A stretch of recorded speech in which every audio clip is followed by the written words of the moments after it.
It's a different dude. So everyone's levels feel good. Everyone feels good about that. I'm having a gaff already. Yeah, I'm having a gaff as well. How are my levels? Am I gaffy? Am I gaffing? Hello? Roman gaff again. Gaff again. I get it.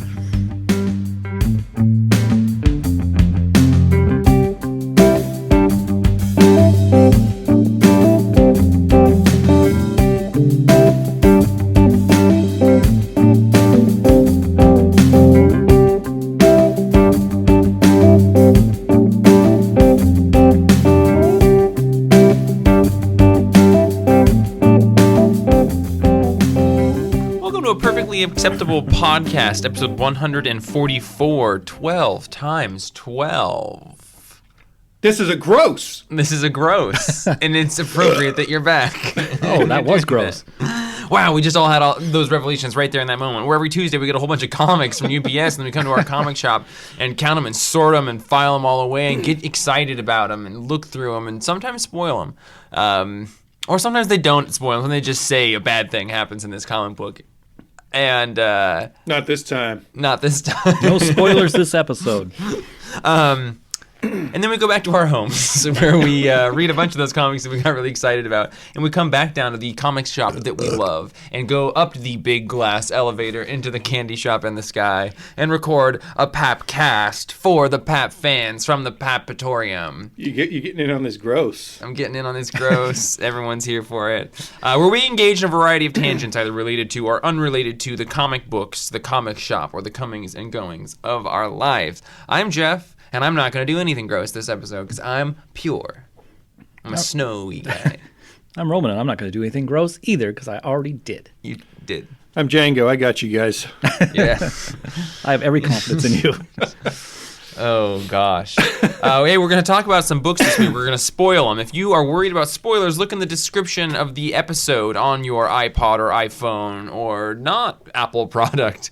And you can see what books we're going to read, and you can skip ahead to the timestamp of anything that you would want to avoid. Django, what do we got? Well, I was going to say that this week's spoilers.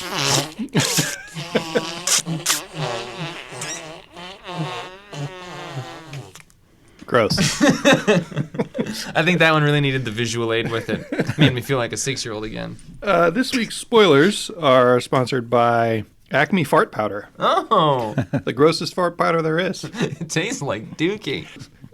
This week, we're going to talk about Superman Year 1, number 2. Batman, number 77. Daredevil, number 10. Transformers 84, number 0. That's a shit show to say. Okay. 84-0.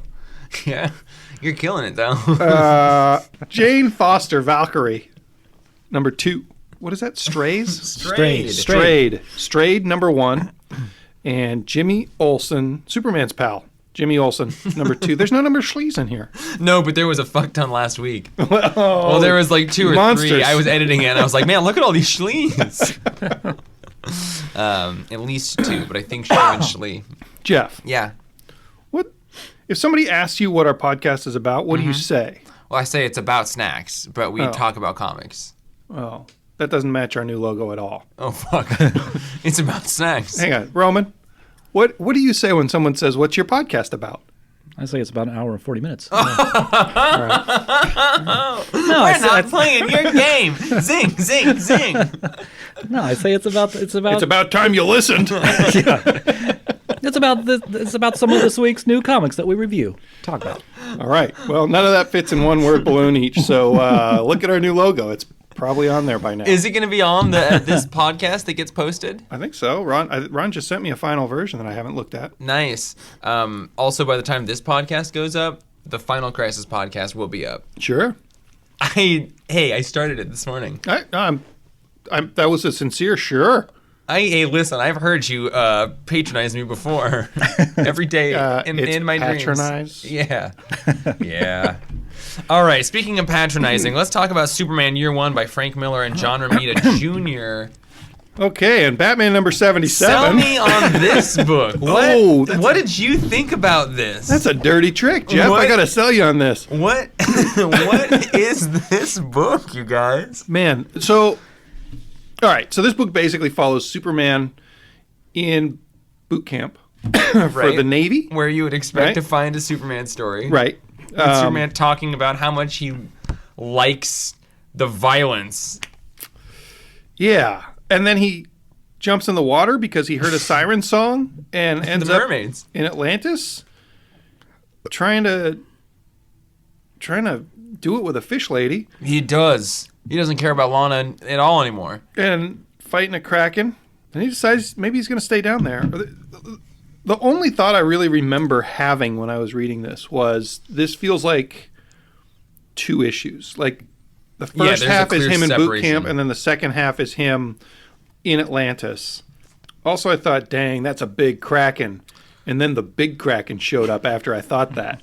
Yeah, I had that same thought of, wow, this feels like the end of an issue. Like almost Frank Miller possibly wrote this as a 6-issue mini, and Black Label became what it is, and they decided to do 3 big ones. I had the feeling at one point, oh, this is why it's Black Label. And it's when Poseidon, the god, the king of Atlantis, says that he's going to fuck his daughter. Yeah. Like, I thought that was kind of gross.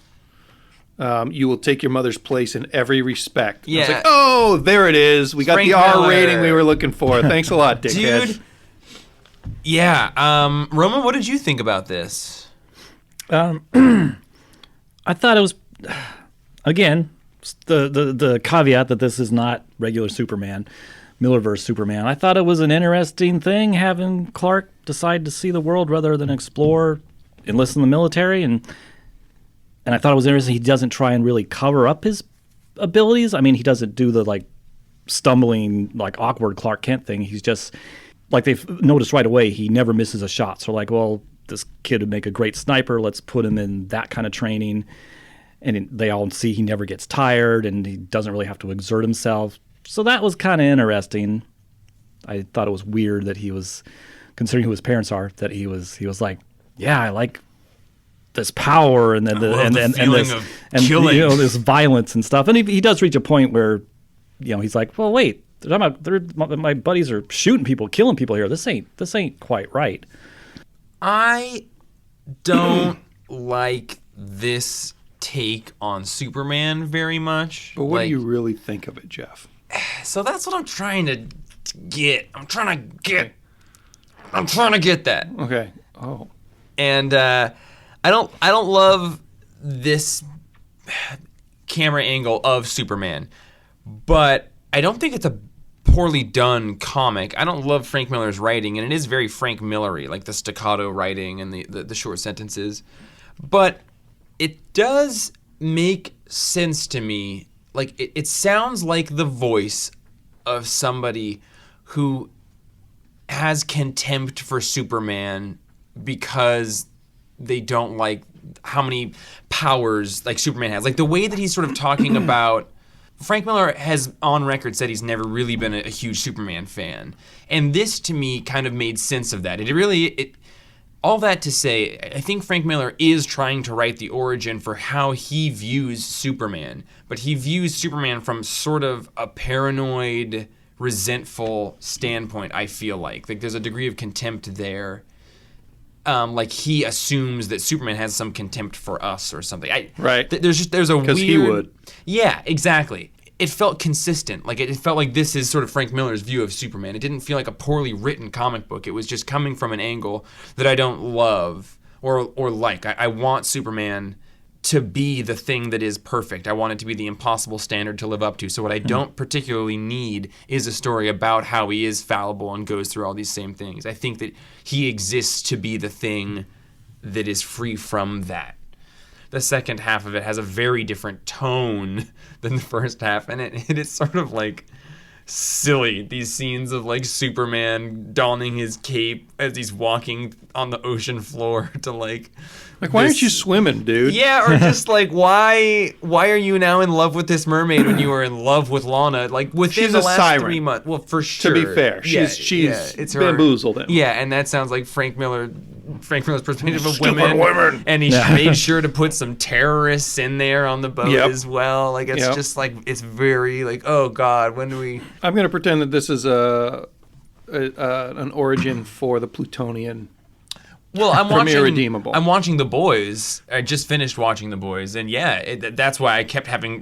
While I was trying to struggle to remember what he said in here, I kept remembering scenes from The Boys because it really, it feels like Frank Miller sort of views Superman the way that main character of The Boys is portrayed. I have not read The Homelander? Boys. Homelander, thank you.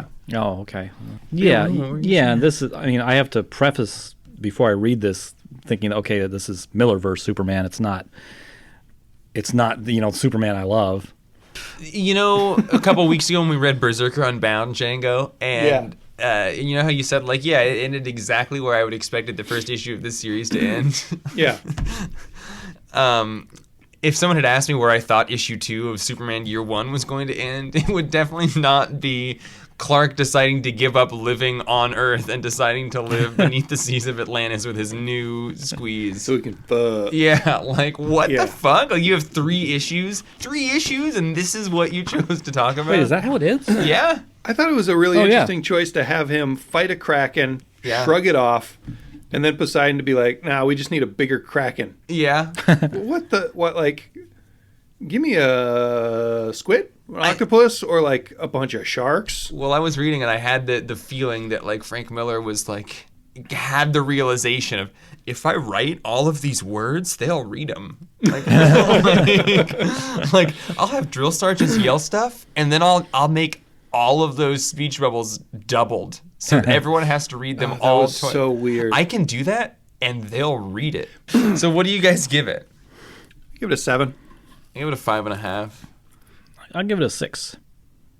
That's all over the map. What? Okay. I mean, I like the fact Lori Lamaris is back. Superman's first girlfriend after Lana. Oh, what? Yeah, the mermaid. Oh. Frank brought her back. She's an actual from the Silver Age Superman's girlfriend. We got caviar on our faces now, Jeff.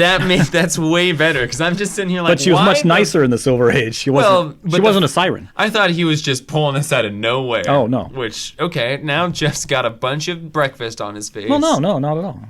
I'm glad we started there because I got my giggles out. But let's thread the needle here. Let's connect the dots. The real big thing that happened this week was Batman 77. Tom King, Michael Janine, Tony Daniel, Jordi Belair, Timo Mori. Spoiler alert. Big Spoiler alert. Big spoiler alert. Actually, a small aside. I had to use my stern voice. Like, I had to slap a child's hand on Wednesday morning, like 10 minutes into the day, when somebody blurted out very loud the big spoiler of this Batman issue.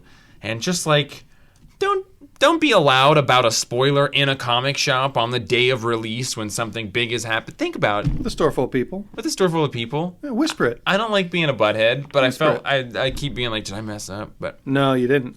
Yeah. I think you won't. I think he won't make that mistake again. Yeah, or maybe he won't come back. That's totally possible. I'm just not that much of a weed guy. Batman 77. So now that we've got the spoilers out of the way, look, seriously, we're putting timestamps in. Cut ahead. Batman 77's got some big spoilers. Just come back on it. Alfred's head gets snapped. Yeah, he cuts his head. I said it wrong. He broke his neck. You're right. Alfred's neck gets snapped. What? I didn't get that out of it. Oh, you didn't get that far? No, I'm just kidding. I got that out of it. He got cracked real good. So we're in this City of Bane storyline, and this is Damian has snuck into the town where Bane and Thomas Wayne have made it clear that anyone in the Bat family coming in is going to get their shit wrecked. And Damian's being real fun and bantery with Thomas. He seems to plant some sort of a trap for Gotham Girl that seems to have worked. Yep. Encasing her in a magical green chain thing. But Thomas Wayne beats up Damian, takes him back to the house, and then it looks like Bane, just gorging on that venom, cracks Alfred's neck. Has Alfred died before? Yes. How many times? I don't know how many times, but the first time was he got killed, but then came back as the outsider in the Silver Age. So, like, how do we... I don't know. This didn't feel huge to me. It just occurred to me, maybe because I refuse to believe Alfred's dead, maybe... I do too. Maybe they used scarecrow gas on Damian to make him see his worst fear, and maybe his worst fear is Alfred getting killed in front of him. Why would they do that instead of just killing Alfred? Because I don't want Alfred to be dead. Jeff said maybe it was Alfred from Thomas Wayne's World. Yeah, I doubt it, though. But I mean, that's... Thomas Wayne's World, party time. Well, yeah, and I doubt it, too, because of the same thing. Like, why would they not just kill Alfred? They don't care. It's like Bane's a bad guy. Yeah. It's a weird thing to have happen. Especially, like, this City of Bane arc, I really like the idea of it. It is very strange how disjointed it feels. Like, Tom King's run, I have loved. It's probably my favorite Batman run. But I will say that coming from the Nightmares arc to the next arc where he was just going with his dad out to the, like, desert was a very abrupt shift. We went from 10 issues of this to now, okay, I don't even know how we got in the desert or how far away we are. Like, was there a plane? What? To go from that and then one hand reaching up to then the time jump of Gotham City being totally under Bane's control. Like, we've taken we've taken a large couple of veers, and now I still love it, but it's hard to make things feel like there's a lot of weight because I don't feel like we've necessarily earned getting here. Yeah. How do we know these last two arcs aren't still like Bruce dreaming? Because I would fucking never trust Tom King again. Yeah. I think he knows that. That would explain dream logic. You know, it doesn't show you how they get to the desert or various things or how Bane took over the city. It just happens. Or like I think you just don't need it. Yeah. It's not super cohesive, but you don't need to see. Oh yeah, I mean, it never occurred to me to wonder, how they got to the desert. It's not important. I would love some timestamps or a week later, or like anything that kind of places each of these stories in time. And maybe it's on purpose that they're not in there, and we don't really know when some of this stuff is happening, right? Like, we're not sure that Bruce's trip with his dad was before the City of Bane, are we? That could be after. Yeah, that would be pretty nuts to me, but yeah, it could be. And like, we don't know exactly when Catwoman found Bruce versus when Damian ends up in Gotham and sees Alfred get killed. Sure, right? we're led to believe it's the same time because it's in the same issue, but who's right. to say Batman could show up and break through that window? Right, Yeah. and Catwoman says in here, when she's talking to Bruce, he's like, I can see every scenario, every plan, everything. I'm sorry, I am, but this is the way. She's like, oh, Bat, when will you learn you don't see everything? You stupid, beautiful man, after all this time, you still can't see me. And I think she's saying, like, she's got a larger plan than he does. I love this book, and I loved this issue, and it was just still good, and that beat was like, oh, damn. But it also still, this series isn't in Dream Zone, but it's close enough to it that things aren't having a ton of weight for me. It's hard for things to really feel like there's a lot of weight to them because you don't really know how to seriously to take anything. I'd give it a 7. I'd give it an 8.5. You know what would have made it better? I'll tell you after you tell me what you're... Oh. Mom! I'll give it a 7 as well. The art was a little bit rushed from both of the guys, and I think that what should have been a really big thing just felt like a kind of big thing. The colors, though. Yeah. This page where Damian's jumping down is... Ugh. I don't know if you know this about me, but I don't care for orange and yellow in my comics. All right. You know what would have made this issue a little bit better art-wise, I think? Less orange? More Jorge Fornes. Oh, yeah. More Fornes. Speaking of which. So you must really dislike Aquaman's traditional costume. No, I love orange on a costume. I don't like it as ambient coloring. I don't like it to be the mood. Damn it. I had a killer segue. Yeah. Because Jorge Fornes did the art in Daredevil, which is our next book, and that was really good. You know what does have a lot of orange on it, though? Is the cover of this Daredevil comic that we're about to talk about, Roman. 150 episodes, and we are still really bad at segues. On this issue of Daredevil, written by Chip Zdarsky, the art was done by Jorge Fornes, colors by Jordi Belair. This is number 10. This is the first issue with Jorge Fornes on art. I think it was either 6 through 9 or 7 through 9 were the fill-in artists from Marco Cicchetto, and I read issue 9 and 10 because I was behind on this, and I really wanted to read this issue. And Roman, what are you about to smile about? Nothing. I'm just enjoying. happened. I'm just enjoying. He liked that other art. That's what he's smiling about. I like this art too. I love this art. I think it's absolutely incredible. I sent Justin a long text message after reading it, but the ultimate gist of it is that I think this artist's career, I think he's pretty young. I think that he can put books out on time. Like, he's doing Batman stuff. He's doing this. He did Hot Lunch Special. He seems to be pretty quick. He's doing work for both companies. He seems to be making connections with writers. I am so excited for his career. Like, I've got fantasy football brain going on right now. I want to draft this artist. I think that over the next 20 years, his career is going to be something special to watch. I think it's really incredible. When does your fantasy comic book creator draft pay out? Do you have to, is this a 50-year? You do it per year thing? And you pick the scoring metric has to be we have to try to be as objective as we can, and we have to calculate all of our scores for books from each week of the podcast, and at the end of the year we'll tabulate what the average, which books had the highest scores, and then which creators that we drafted had the most high scoring books. I like it. So that's the thing. I just created those rules right here, right now. Okay, I was just trying to take up more time. Oh, God, you're so good. This book is also so well written. Roman, Django didn't read this book, so don't let him try and convince people he has. What did you think of this? I got to refresh myself. I really liked it. Well, this really good, issue, this has been so good. I really like this Matt's, new relationship. I always like his relationships because they're always so self-destructive. Yeah, they're so messed up. And I can relate. Yeah. But Roman is such a great issue. So he's the new artist, new regular artist. Well, I don't think so. Marco Cicchetto is back on with the next issue, Okay. and then it's Cicchetto's arc again.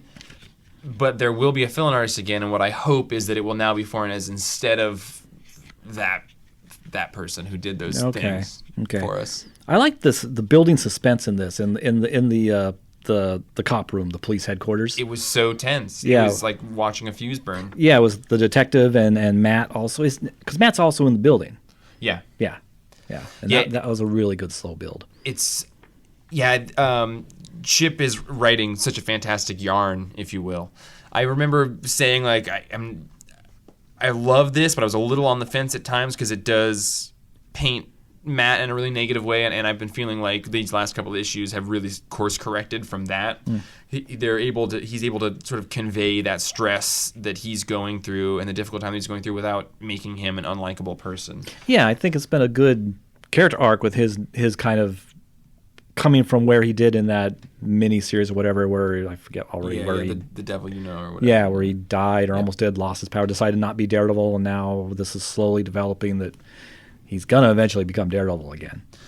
And in this one, he does have to do tie the cloth over the face and beat some people up. And I love that he's just sort of the whole time he's talking to himself like, don't kill anyone. Just don't kill anyone. Like, yeah, that's a traumatic thing that now he's going to be constantly reliving as he is fighting crime. Like, he's not ever going to be able to not think about that. It's his greatest failure. So I think that's a really interesting and important thing to introduce into his mythos. And Chip seems to be doing it in a really, really great way.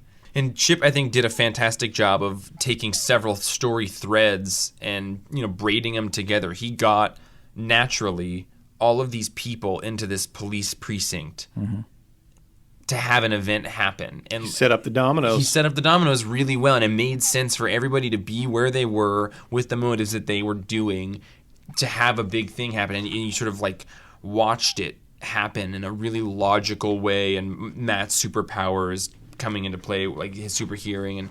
And I really like, I don't know if it's the artist necessarily or the letterer, but I noticed in this issue particularly there's a lot of just incorporation of sound effects that kind of remind me of Chris Samney's run. Yeah, for sure. Yeah. I agree. I think that is the artist, because I've seen him do some written sound effects in his art in the past, but they're so integrated at times. There's one part where a desk is kicked over and the word crack is written into the desk. To me it feels like it's so integrated that it would have to be intentionally done at the same time as the art. Yeah.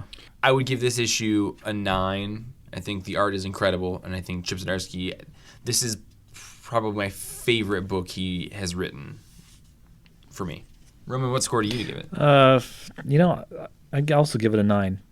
Yeah, I mean, it's I was worried because I think, was it Charles Soule was doing Daredevil before this? And I really liked his run. Zdarsky, he's impressed me so much in the last year with just the level of his writing, his non-comedic writing. Yeah. I want to talk for just a second about Transformers 84 number 0. Wait, how does that number work? This seems like... Oh, guess, Roman, actually, you read it also. So What? I'm not just I me did. talking about it. Yeah. This thing, I kept reading... multiple times reading it, I looked at the indices to see, was this originally printed in the 80s?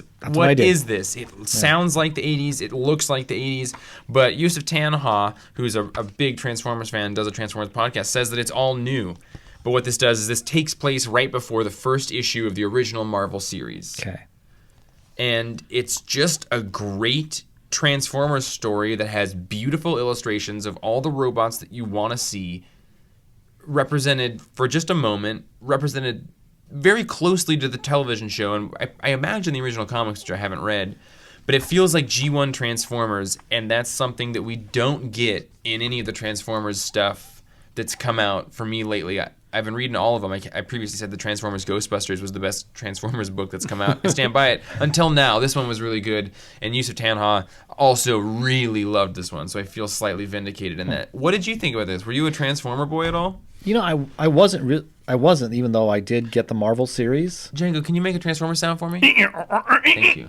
Wow, that takes me back. Yeah. So good. That really contextualizes it for me. Thank you, Yusef. Because when I read this, I was kept on thinking, is this like a new origin, but 80s style? And okay, so it's right. It prefaces the Marvel original series, so that's awesome. And it kind of frames... It feels like it. It frames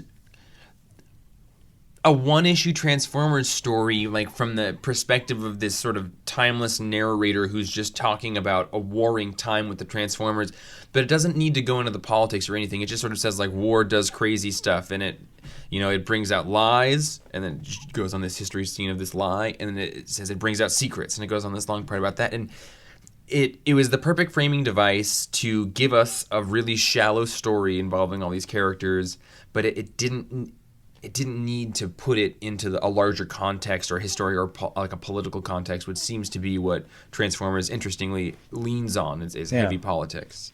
Yeah, and it introduced all the people, and you need to see just their basics, and it made me smile seeing like the original Bumblebee, who has no like Bumblebee theme. He's even got little horns. Yeah. And that was cute to see. Yeah, so I give Transformers 84 an 8. It's just a really fun, nostalgic trip, better than Transformers book that is just a one-shot seems to be. And if you like Transformers, then you should check it out. Is this just a one-shot? Yeah. Oh, I didn't realize Bummer, that. right? I'll give it an 84.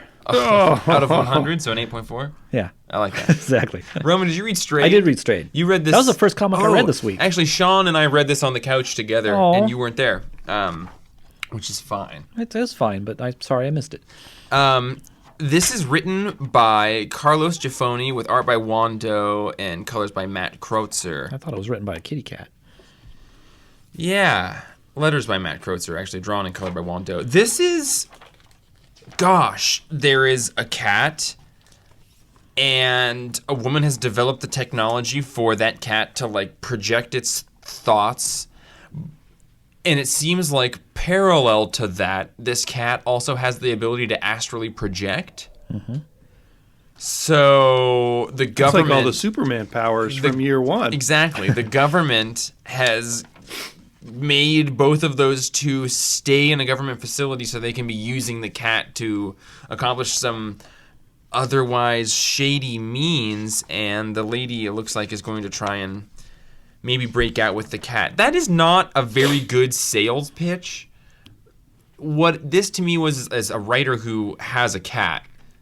And there is some really good cat moments, or if you're an animal person, this is like Sean Heason needs this book. Roman, what was your read on it? Like, I really liked it because I like the fact that this, we assume in the future, Earth government is using the cat kind of as like Galactus uses his herald to find worlds that they can go and terraform. Yeah. And destroy whatever beings are living there already. I don't think legumes are what they're after, buddy. I thought I said beans, but and the woman and the woman just wants to leave with her cat, and and they're just using this poor cat. I love cats. It set up a good conflict for me, you know? I do too. That's the thing, is if you're a cat person, I was reading this, I was like, Django's not going to give a shit about this. They're a little stringy for my taste. They don't taste Django. They have personalities.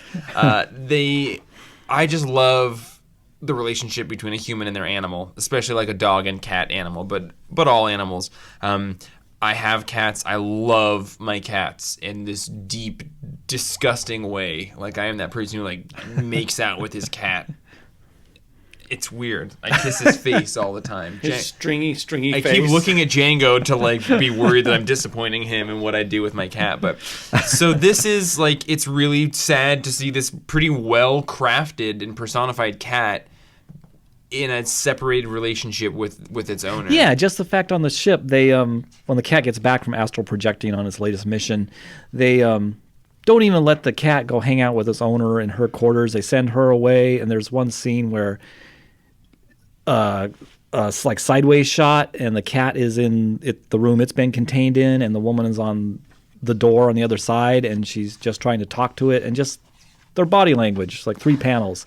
It's so sad. I'm like, oh man, just let her have her cat. I know. It's like, I think that she tried to get out and see the cat, and they wouldn't let her. And then the cat somehow escaped and went to her door and is at the door. And it's just, I don't know if objectively it's a great thing, but the art is awesome, and there's these crazy geometric neon colors at times, and it's just a weird idea of a cat that's astrally projecting to find resources, but there's also a lot of heart at the center of this story between this person and this cat. So is there a part in here where there's a cat in the cradle with a silver spoon, little man playing the man on the moon? Just a second. It does go past some moons. Past little cat passing the man on the moon. I'm about 10 pages in, and I don't see any moons or spoons. There was some kind, Let me write this one out, Django. It'll get funny at some point. Meow. I love that Look panel. at that page.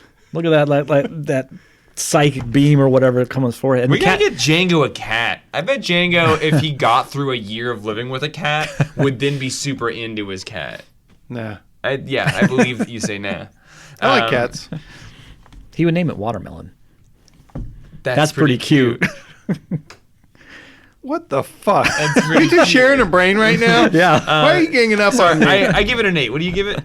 I'll give it an 8, yeah. Yeah. That's a good What score. would you guys have given if it was a dog? I love dog. Yeah, I love dogs too. That'd be awesome. That'd be a whole different dynamic because dogs want to please so much. I love dog. I probably would give it a 7.5. I love cat, just 0.5 more. Yeah. Plus Okay. 0.5. Plus 0.5 for cat. Hey, concur. so we could talk about this next comic. Yeah, we could. Or we could talk about some stuff that normally we talk about at the end of the podcast. Yes, please do. Should we say... I think you need to apologize to everybody. I'm sorry, everybody. I wasn't here last week to keep everything No. grounded. On the previous and week, I don't know farty. if you remember, but you verbally abused everybody. I almost cut it out of the end of the podcast. I don't remember anything I said. You were trying to get people to leave us a review, and you called them sacks of shit. You called them, like, fuckers. You called them, like, everything. No, I wasn't talking about you. I was... Listen, people. It Listen, wasn't you. It I was want to them. protect you all from Django. Yeah. Hide behind Jeff like you always do. So, yeah, but you wanted to get some stuff out of the way. I just wanted to say, like, we have a podcast coming up, and it's going to be live, and it's going to be at the Shakedown on October 3rd. And free tickets are available at the Comics Place whenever we get around to printing the tickets. We'll print them soon. But we want you there. We do. My nightmare is being in the Shakedown with 7 people in the audience and, like, 30 empty chairs and us on a stage. See, that is not my nightmare. My nightmare is preparing for 7 people and having 40. And then being like, oh fuck! I Clearly, have a there's plan. a misunderstanding about what this is. I've got a warm up joke. Okay, You that'll ready? be good. Oh, for right now. Like when we get there, we'll get up there and we'll say, "Oh, I can't believe everybody showed up naked." Oh, that's good. Right? Because you got to think about them being naked. And we'll say that out there, and people will be like, "Oh, episode 144, that was gross." Yeah. So we're in the middle of the podcast. We got a couple more comics to go. We got some buckshots to go, and I just wanted to remind everybody. Listen all the way through. There's some funny stuff there. Also, come to our podcast recording live at the Shakedown on October 3rd. October 3rd. It's going to be It's going to be something. It's going to be about comics. Roman will be there. Roman will be there. I'll be there. But yeah, the whole class is going to be there. No. We're going to bring enough gum for everybody.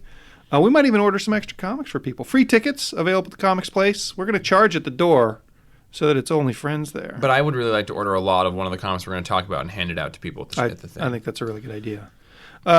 Jane Foster Valkyrie #2 by Jason Aaron, Al Ewing, Cafu, and he's this Arbertov. Jesus Arbertov is the colorist. This picks up right where the last issue stopped, which was Bullseye delivering what's probably a fatal blow to Heimdall. Mm-hmm. And Bullseye has Brunhilde's sword, which controls her Pegasus. And Jane Foster's fighting him with her weapon. What is her weapon called? Who cares what the it's all weapon? I think the all weapon. Oh, It can do whatever she needs it to do in the moment. So she uses it like a baseball bat. She uses it like a gas powered mace. She uses it like arm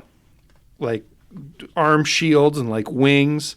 And basically, we just follow her battling with Bullseye and trying to save Heimdall, using this really cool sort of vision that she has now of a giant skull hovering above the head of people who are about to die. And so like Heimdall's falling to earth and he's going to splat on the ground and he's like almost getting swallowed into this big skull that she sees, and she rescues him and the skull disappears for a minute. And then she sees like this homeless dude who's asking for money, and the skull over his head gets bigger and bigger and bigger. So she like grabs him and yanks him out of the way right before Brunhilde's sword thrown by Bullseye would have killed the guy. And there's just a lot of really kind of inventive battle things, and probably a friend of the artist here running away in the background. I love how all of these just floating skulls over everybody looks. Yeah. But I don't know if Cafu is a real person and if they have real friends. Well, only one way to find out. Google. Oh, ask Cafu. Drop a goog on it. Drop a goog on it. And I like kind of the philosophical point that she comes to, where she realizes that the sword isn't the treasure. It was Brunhilde all along. And she kind of escorts, or she pulls Heimdall up out of his body and says that she's going to take them on a journey into mystery at the end. Oh. It's good shit. I don't like the Thor mythos much. I don't like, this is not a world that I'm super into, and this issue was phenomenal. Yeah, I love this issue. Everything you said, and the fact that Heimdall at the end, and he's going to die. It's a mortal wound. And he points out to her that, I've seen Valhalla. I've seen everything in the universe. Take me to someplace I haven't seen, and so that starts the journey into mystery. Where do you think it's going to go? I don't know. It's a mystery. Okay. But it's going to be amazing. I wonder, Jason Aaron and Al Ewing, that's like a pretty superstar double writer thing. Yeah. Yeah, and the fact even using Bullseye, because the previous Valkyrie's sword, Dragon Fang, it increases anybody's weapons proficiency, and Bullseye's already like one of the best weapons masters in the Marvel Universe. So he's a real legitimate threat even to a god in this issue. That was one of my few quibbles with the book. What does she say? Like just the way that she talks about his sword, that it improves his weapons proficiency or whatever. That's some D&D logic right there. It felt like video game patter to me. And then seeing that the whole thing went into a video game battle. I don't know. The magic in it boosts weapon skill, and this is Bullseye we're talking about. Like, it just felt a little bit video gamey to me. Okay.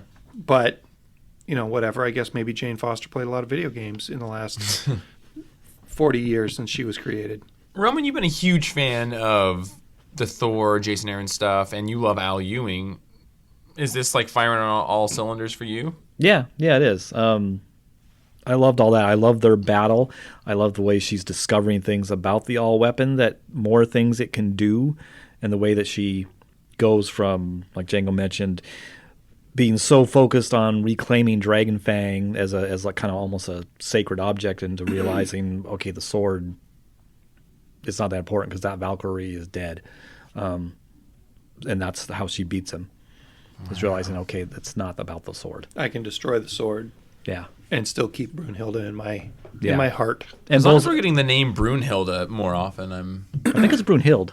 Oh. Shots fired. Because there's no... You don't know anything about Transformers or Brunhilde? Auf Deutsch. I also love Bullseye reaction in here when she does destroy the sword, because he's like, what?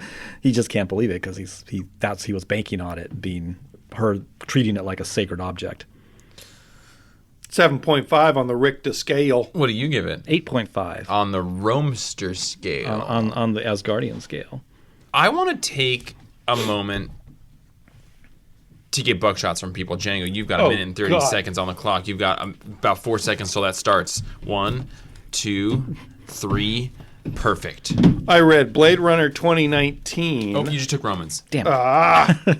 What? Oh, I didn't read Blade Runner 2019. Just a second. Go. Are you starting me over? You got cut. You got cut from the field. You broke the rules. Start over. Oh, I read Killer Foul. Groove.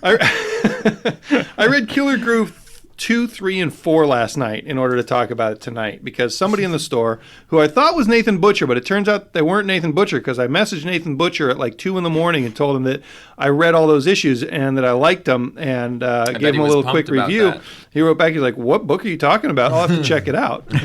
Anyway, this number 4, man, this is a really good story with still really strange art.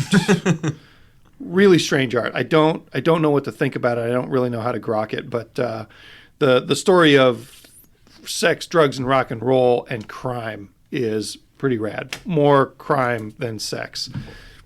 Middle West number 10. Still a good book. Kid meets his granddad. Granddad's a snow monster. The Goon number 4. Read The Goon. I didn't read The Goon for a really long time, and I liked it a whole lot. Pearl, number 12. It's the end. It felt a little bit anticlimactic, but it's really pretty. I like where it ended, and I like the graphic design of the tattoo she comes up with in the end. Criminal, number 7. If you're not reading Criminal, you should be. It's D&D based, and one of the kids is a dick. Actually, it hit really close to home when he tore apart his whole friend group by being an asshole at D&D. I remember doing that myself. Good comic, great colors. Highly, highly recommended that you just read this whole series. You played D&D? Yeah, until I was this terrible DM and almost lost all my friends. I want to run a D&D game for you guys real bad. But Django's going to ruin it. He's not going to run it. Did you call me Puchunko? That's Django. Justin. Did you say Yeah. Tiger? Liger. Jeff, go. I'm going to talk about Powers of 10, number 3 of 6. I loved it. No surprise there. There's no easy way to talk about this for a minute and a half, so I'm just going to say I loved it, and spoilers and all of that stuff, it needs a longer conversation, but what is so cool is that Powers of 10 number 2 came out the week before Powers of 10 number 3, and that made sense because they were really intrinsically related. What is super cool is that year 10, year 100, year 1000 are all the years, it seems like, from life number 9 of Moira McTaggart, which, as I say it, means like which one are we reading? But yeah, they do this awesome thing where Nimrod is being evil Nimrod in year 1000, or maybe it was year 100, and Moira McTaggart, they kept alive in a stasis pod, and they get this data file with everything about Nimrod, and they put it in her, and then they kill her so that she'll be loaded into life number 10 with all of this information that they need in order to just like avert that future.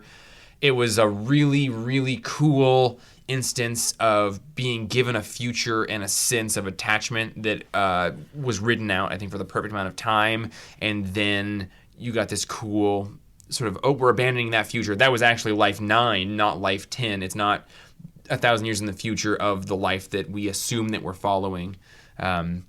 So those life 9s and 10s timelines at the end of House of X number 2 that had the dotted lines, that was just that they didn't fill them out yet. So then Powers of X number 3 had a super full timeline for all of the crazy events that happened in Moira McTaggart's life number 9, and it was incredibly satisfying. This is, I think, the most well-crafted book that I have read in years. It's the most fun I've had reading comics in years. It's the best. It's my favorite thing I've read in years. So they loaded her up with information in order to send her back to the uterus to be born again with that information so that she could figure out how to avert this future. Because basically, her life is that she can live Yeah. and then That's her die, power. and she's born again, but that means that she's always going to be limited by the amount of experience that she can gain in a normal human lifespan. So what they did is they put her in stasis and therefore allowed more time to go by and therefore give her more information to start over with, because she's never really been able to exceed 74 was her max life before that. Now she made it to 123, which means more things have happened and they have more information on how to avert what's going to happen because they kept her alive. Yeah, I mean, I could talk about this one forever, and I would never be so foolhardy as to say that I understand it, but I have a lot of interesting leads, and I think everybody else has really interesting leads, and I think that the best comics do that. So I have a good idea. Perfect 10. I have a good idea. The live podcast is... You and Justin should talk about those X books together. That would be really good. And record it and put it out as a podcast. Yeah. Roman, go. Oh my God. Blade Runner 2019, number 2. This is so good. I want this to be the next Blade Runner movie if there was going to be a next Blade Runner movie. Yeah. Our detective, it's set in 2019, our detective has discovered a... I don't know if I should say secret society, a secret group of humans that are doing surgeries on replicants to age them so they can hide out in society just as old people. And our detective hero, she was abandoned by her mother so her mother could go off world and earn money to keep her daughter alive because her daughter has a cybernetic back brace thing. But she's not a replicant. She just has this enhancement, we think. And it's a great mystery. It's great Blade Runner action. You know, she's facing off against people, and they've got the hover cars, which she hates using, and you find out why at the end of this issue. It's a blast. It's a good read. And I'll do Superior Spider-Man number 10, which is a pretty mediocre book most of the time. This issue, it's great because it comes out that Superior Spider-Man is Otto Octavius. He's in a cloned Peter Parker body. It's revealed to the public, just like at the end of Spider-Man Home or Far From Home, and it screws things up for him. One of which was he's trying to do good. He's trying to be a good guy. He was helping this family try to adopt this kid. Continue. It's revealed who he really is or who he was, and he goes to them and says, "I'm to apologize. They might not be able to adopt the kid now because." They're friends with this guy, and the scene where he goes to the kid to tell the kid, yeah, I'm sorry, I lied about who I really am. And the kid is just so hurt, and he asks fake Spider-Man, why did you lie to me? And Otto's like, I wanted you to like me. And the kid gets tears in his eyes and is silent, and he hugs Otto Spider-Man, and it's just super touching. Because Otto's really trying to do the right thing here, and he's still arrogant and thinks he's the best there is, but he's also learning humility and kindness. Who wrote that? Chip Zdarsky again. Christos Gage. Okay. Interesting. Dude. Yeah, that's a heart burner. Christos Gage has written some good comics. Like, he wrote all that Wildstorm stuff right before they ended the Wildstorm universe. I don't know. Wildstorm? That sounds right. Yeah. Yeah. Like, yeah, he just wrote a whole bunch of, like, not major universe superhero stuff that was really, really compelling. Did you like the part in Blade Runner where the replicant is using a plastic surgeon to look older so they don't look for him? Yeah. That was super that cool. was awesome. Like, that is a conceit I can get behind. Yeah. I also really liked that issue, and I liked how well they did disguises in it, and I thought that the disguise was a really important part of that. And what I also really enjoyed in Superman's Pal Jimmy Olsen number 2 by Matt Fraction and Steve Lieber was the scene in which Superman was trying on all of the disguises for his cell phone. I didn't let you do your scores, though. Oh. Sorry, what a segue, though. Oh, I didn't do my scores either. But Yeah, I'm not let's get gonna. some scores. Too late. Okay, it's shit, too late. we're already here. Now let's get to those Superman disguises. There was a really cute Matt Fraction drawing Superman being kind of silly. Matt Fraction writing him. Oh, Sorry. yeah. Superman's pal Jimmy Olsen. We're here. I don't know how to do the segues. It was really good. Thank you. So for all of us who are wondering at the end of the first issue, is he going to do that corner panel long description of every scene that happens like 4 or 5 times per issue of this? Sure thing. Sure seems like he's gonna. I mean, that's just a throwback to the original Jimmy Olsen and like comics that had only 3 or 4 stories per Right. issue. But did it happen 4 or 5 times, like 3 or 4 times per issue? I don't know. Me neither. Yeah, I don't know. I got a bunch of them downstairs. We could check. This is Django's favorite comic book coming out right now. What did you think of issue number 2? I like number 1 better. Oh. What did you think of issue number 2? I like number 2 better. Oh, heavens. We're Yeah. going to have to duel at dawn. But can I tell you my feelings on this one? Yeah. I wish you would. I wish that this one almost didn't relate to the other ones at all, except for then it did. And I was enjoying this one enough that I wanted to hand it to Sam until it got to the point where I realized I couldn't hand it to Sam. And I thought that I'm really liking this, and I wish that it would more clearly strike that balance of either like related to the issues that are surrounding it or not. Because if it's one and done stuff, I could just hand it to people, but I didn't feel like this one could do that. But the middle portion of it all seemed very standalone. Like all the Superman stuff, I was like, I want Sam to read this and see Superman like this and see Jimmy Olsen like this. And then it tied into some other stuff in a weird way. I don't know, dude. The very first, or the second story is tied very closely to the first issue. And so is the third story. Yeah, but also it didn't need to be. Like, the first one is, the first one was as apropos of anything as the first issue was. The second portion just introduced and sort of established the relationship with him and his brother. Right. Like, that was all stuff that you could just get without having known anything. But all of that tied in. Oh, yeah, okay.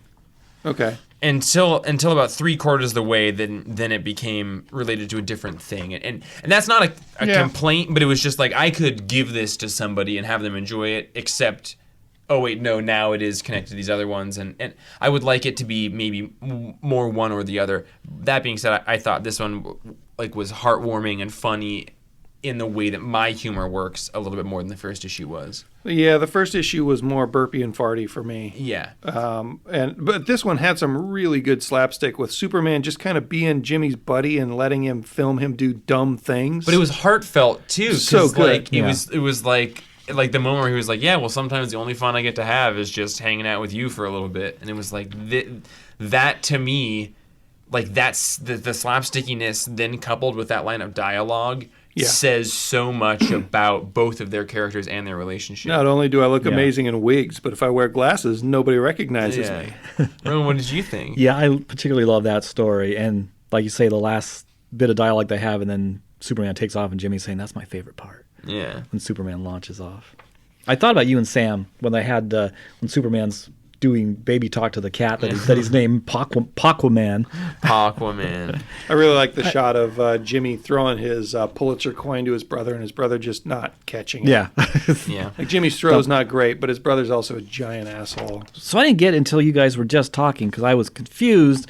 So it's like this comic is like an anthology. It's like 3 separate stories that are continued from issue to issue. Because in this one, when they went back to Jimmy hiding out in the squalid apartment in Gotham, I was like, wait a minute, what does that have to do with the other 2 stories? But nothing. But they're just different Jimmy Olsen adventures. Not yet. I mean, this is kind of how the Hawkeye comic was written too, just not issue to or not page to page, but sort of issue to issue. He did kind of a Quentin Tarantino timeline, and you could kind of assemble everything as you went. So I didn't know that because I haven't read Hawkeye. Oh, you're fucking up for every minute you're not. I know. I gotta read it all. I think it's fun and experimental, and I would rather people be experimenting with it. I don't think that it has quite found its like perfect execution yet. I think that can only happen once you've spent like several issues and been like, okay, this is how I need to tie these together. Well, hopefully by November 6th when we have Matt Fraction in the store. Nice. That's 3 days after my birthday. Oh. But I'll tell you what, Steve Lieber, you're doing some weird stuff with Jimmy Olsen's hair here. You know, it kind of jumps all over the map from a comb over to a spiky fro to a... It's a weird inconsistency with the hair. which is not an actual problem. No, it's a little bit of a problem. Get it together, Steve Lieber. It's an interesting. Love Jeff Figley. Yeah, that's how the page. So there's one moment where, Superman's trying to say like, "Hey, why don't you come and cover some like really serious stuff with me?" And Jimmy's like, "Nah, they just want me to do the funny stuff. I just do internet stuff and silly interviews." And Superman looks at him kind of sad, and he says, "But Jim, you..." And then it cuts to a page of 12 silent panels of just all the different adventures Jimmy Olsen has had, and that was really good storytelling, really good, like Steve Lieber, like way to choose the perfect images to sort of imply a lot of emotional tone to 12 or 11 disparate events. Production note. Yes. I listened to an interview with Steve Lieber. Yeah. He doesn't choose those. Really? Matt Fraction lines out every one of those panels. And like Steve interprets it a little bit, but he said that he doesn't have to... Like in the last issue when the truck was kind of hopping after Jimmy, he was like, that's what he described, and it was the perfect gag, so that's what I drew. Nice. That's interesting. Yeah, I was actually pretty surprised when Steve was talking. He may just be a really humble guy, but it sounded like Matt Fraction runs a pretty tight script. I believe it. And doesn't leave a ton of room for like crazy artistic interpretation. Well, that changes things a little bit and puts a little bit more in Matt Fraction's court, which doesn't surprise me a ton. Yeah. Because I think Hawkeye is pretty masterful. Yeah. Well, but I think that the fix by Steve Lieber, like a lot of that worked really well because of him. And who knows if that's Nick Spencer? Could be. Maybe they just got a guy that can control. They got it. Yeah, Django, this is your favorite, like 2019's favorite book. This is your favorite 100%. 100%. This is the best comic I'm going to read this year, except maybe my favorite thing is Monsters. And Batman Long Way Down. Yeah, Batman Long Way Down. I have a lot of very favorites. Django, you're my very favorite. I tear pages out of them and I shuffle them together and I read them. What do you give Roman, I need to hear some more from you about this issue before I wrap this thing up. I agree about Jimmy's hair. That threw me off a few times. Too orange. I don't mind. No, I don't mind the too orange. I'm looking forward to when we get to Elastic Lad, when he was Elastic Lad and briefly was with the Legion of Superheroes in the future. Stop it. Yeah, I can't wait. I love the story about how he won his Pulitzer. I loved that as well. That and the Superman bit were my favorite parts. Yeah. Just because the whole Pulitzer thing, that shot was total stupid accident. And the way that he describes, like, have I told you about this? And they were like, yeah, you've told us about it. And like the way he repeated that bit. What? Okay, what did I miss? How did he get his Pulitzer? He tripped on his own shoelaces, and then Clark tried to warn him because he sensed it beforehand, and then he tripped and took the picture as he was falling. Yeah, he accidentally hit the shutter as he fell in front of Luthor. Okay. So it's just a close, grumpy picture of Lex Luthor. Yeah. Yeah, from that angle was the really big part. Okay, cool. Yeah. I thought I was confused. I thought we were going to get more from that, but that makes sense. Yeah, it's that in fact, newspaper image shows up like 3 times. Yeah, and when they show it up here above Jimmy's head, is the first panel of that story, there's like, I think that blob right in the bottom of the picture is Jimmy's hair. And it says Lex Lugie. Does it? It does. Oh, it does. Gross. That was a really effective Foley. Episode 144. Gross. Yeah, it sure was. I'd give it an 8. I want to like this issue more. But I'm really glad that you like this issue more. Yeah, the type of humor worked more for me. Mm-hmm. Exactly. It was a little less slapstick and just a little bit more used in tandem with getting emotional beats. Listen, buddy, you and I put almost exactly the same order together from any restaurant we go to. We do. Independently. Yeah. And I can trust you to bring me any food at all. Yeah. Because you just order what you would eat. I do. And we like the same beers. We like the same. It's true. We like the same a lot of things. Our humors are just... they touch a little bit, but the Venn diagram is more like boobs than a butt, if that makes sense. But it's always I do wonder how you can find me funny because I don't play to your comedy strengths. I just have a large capacity for love. It's true. You guys should have seen his face when he said it. Roman, you're cooking something else. I was looking away. No, you're cooking something else. I see it. Yeah, but I forgot what I was going to say. Oh, I like this one more than the first one too. Though my favorite of this run so far is still like the preview story with Dexter. Me too. I love that. That was the best, I think. Yeah. Yeah. I was actually disappointed it wasn't in the first issue. Yeah. Yeah. Although disappointed, but also glad that they didn't reprint things. Yeah. But yeah. Oh, Dexter the vomiting cat. Yes. Yeah, that that was the Red Lantern kitty. I might have been still hiding pretty wry. Sometimes When I got you to number hang out one. with Jeff and you go, dang, I'm getting a contact buzzaroo. Not you specifically, but people. I've never hung out with you outside of this block, Jeffrey. That's not true. We do hang out within this block a lot, though. I wish that I could see you Socially. socially. Buddy, this is super uncomfortable for me. You know I like you a lot. Yes! Got him! You're one of my favorite people. You and Roman are my best friends. I don't know. I also read Bloodborne, number 14. Whoa, I didn't know we were going And more. that was really good. And then I also read Blade Runner 2019, number 2, and also liked it a lot. Dude, Jeff? Not as much as number 1. Good segues. High Thank five.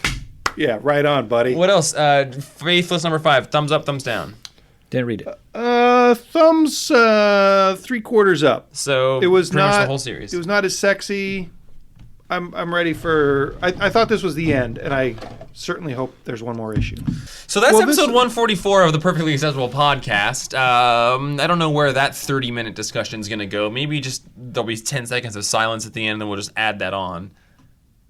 Yeah, we could do that. You could release it as just a Frank Miller discussion. Frank about Frankly. Miller. Frank. Oh wow, Perfectly Acceptable Podcast. Frank about Miller. Pun. TM. Django. Well, I don't like being negative. 144. It makes it sound- Oh, farts and guts and blood and stuff.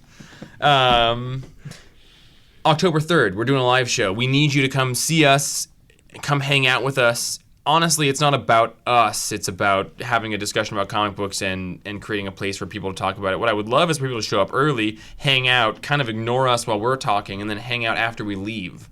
It's more about creating an environment for a bunch of people who like comics and talking about it and hearing about it to get to actually interact with one another. It's not about us. It's about creating an You're gonna environment leave for comic before books. 2 a.m.? That's not how bars work. Oh, God. Listen, Jeff.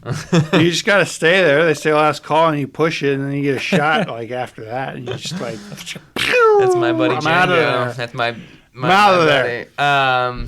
You can give us a call. 1-619. I live close enough to stumble home. 663-7336. Hasn't been You a problem for me yet. Listen, give us a call. That would be great. You can give Django a ride home when he needs one. I don't need a ride. I walk. Yeah. He's close enough to Django and I stumble gotta home. walk together. They're gonna walk together. So I'm just gonna make sure Arm this in arm, podcast and gets arm, home and arm, safe. and arm, and arm. Armin's home. An arm. Thanks for listening. 144 episodes. That's nothing to sniff at or sneeze at. Hey, tell your mom to listen to us. Yeah, to have people that you know listen to our podcast. That Be would like be your awesome. mom. Leave a review. That would be great. It would be really great. Colette did a nice one. Django did an aggressive one. Now I'm just going to be the guy talking over a couple drunk people. I'll do one, man. I'll do one right now for you Yeah, if you thanks, want me buddy. to do one. You can I don't you even can like do the one right government now. controlling the weather. I want you to take When that they- hand. I when want you they to grab take it, Roman's they- boob. I want you Whoa. to grab that. Just give it a Oh, squeeze a little bit. All right, cool. Now start unbuttoning his shirt a little bit. Now you, Okay. over there in the corner, I need you to right. come over here. Who's over Run there in your the corner? finger through Roman's hair. Roman, Oh. why is there hair in your Spit mouth? on Django's head and just sort of give it a spit shine there. Yeah, make it clean. Yeah, it's very good. I'm like Jeff. Thanks that. for listening to us as always, and I will continue to corral these drunken idiots every week, and we'll make sure that there's a podcast for you. Yippee-ki-yay! Listen, Jeff, if you don't tell them who I am, I'm not gonna. I'm Django, and I'm Django. Sucker. Roman? I'm Django too. Damn, this is a real tough one, everybody. This is the worst one we've ever done. It's just kind of gross. 144. So bad. 144, Roman.